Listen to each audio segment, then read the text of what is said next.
This is the audience.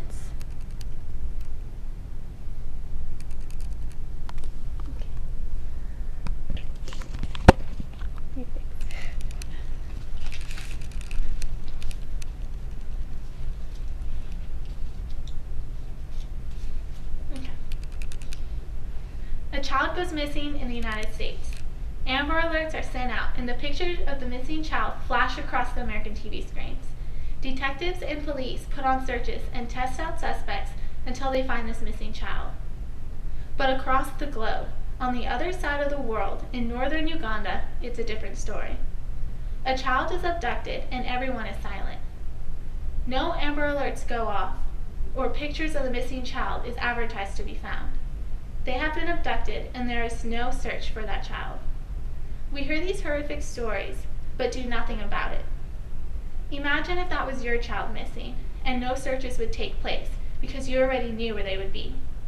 Imagine that when your child was abducted, that they would be brainwashed, sexually abused, and have to kill innocent people to fight in a war against your own government, robbing them of their own childhood. This idea is real to the majority of the families and villages in northern Uganda. These children are called invisible children to people who care. In this speech, I will tell you about the history of the war, the harsh circumstances the Ugandan people face because of this war, and ways you can take action and end this suffering. First, I will talk to you about the history of the war. The war in northern Uganda has been called the most neglected humanitarian emergency in the world today. In the past 23 years, the Lord's Resistance Army and the government of Uganda have been fighting a war that has affected nearly 2 million innocent civilians, leading their lives with no peace. This war can be traced back to a woman named Alice Lakwena. In 1980, she believed that the Holy Spirit spoke to her and ordered her to overthrow the Ugandan government. This was known as the Holy Spirit movement. But when Alice was exiled, Joseph Kony, who claimed to be Alice's cousin, transformed her army into the LRA.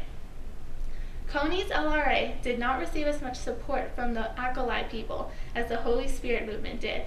Because of the lack of approval from the Akolai people gave them, the rebels resorted in abducting children to fight in their army. According to the article, Uganda's child soldiers, 90% of soldiers in the LRA are children. Kony believes he is a reincarnation of Jesus and claims he wants to make Uganda into a state based on the 10 Commandments.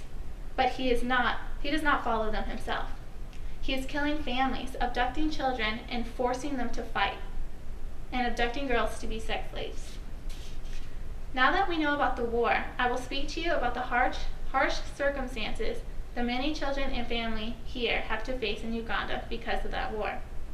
Many families have lost their children to abduction, had attacks on their village, and had family and houses burned down by the LRA. Because children are afraid of being abducted, they flee to towns such as Gulu and sleep in the streets, separating them from their family members and living with no peace. In 1996, as a response from the LRA's attacks on the villages, the Ugandan government forced thousands of families to move out of their villages and relocated them to overcrowded camps for a chance of protection. These camps are not like the states of protection we have for, let's say, Katrina victims. These camps, even though are made for a better chance of surviving, consist of poverty, rampant diseases, and starvation. Some families that stay in unprotected villages travel at night to more protected towns to sleep. They are called night commoners. If children fail to hide at night, the LRA could abduct, kill, or cut off body parts as punishment. Imagine every night walking a far distance just so you could have a less chance of being attacked. According to Children of War article on the UNICEF website, over 35,000 children have been abducted over the 20-year Civil War. When children are abducted for the commanders of the LRA, they're abducted at night, the boys are brainwashed to fight in the war, and girls are used as sex slaves for the commanders of the LRA. On NBC's Dateline, they interviewed a boy named Patrick. Here's one of the many horrific tales Patrick had witnessed as a child. He said, there was a boy who could not walk anymore because he was too thirsty. They made us kill him with a club.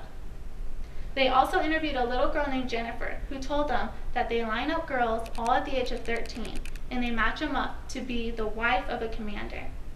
Imagine being a child having to be forced to marry a killer of innocent families. Imagine being a child forced to take horrific action out of fear and never knowing peace. I've told you about the war, and I've told you about the harsh circumstances many children and families have to face because of this war. And now I will tell you about the ways you can take action. Go to invisibleChildren.com. They have videos you can share with friends. They have bracelets you can purchase, they have t-shirts you can purchase, and even videos that come with the child's story. Your money goes to help those rebuild the lives that the LRA destroyed. The Invisible Children nonprofit organization is the best way to get active. The most important thing to do is spread the word. The more people who know about this tragic story, the more people can help the Ugandan people to live in peace once again.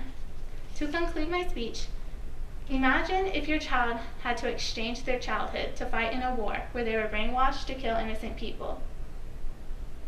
Children should never have to live this kind of life. Children belong in the playground, not the battlefield. I have spoken to you about the history of the war, the harsh circumstances children and family have to face because of the war, and ways you can take an action to end the suffering. Now I ask you, what action are you going to take? Uganda does not file a missing person report or have police searching for abducted children as we do in the United States.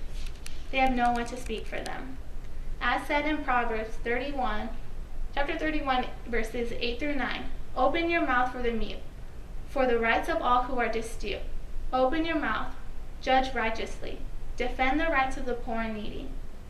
As Christians, we are called to speak up for the ones who have no voice. Are you willing to speak up?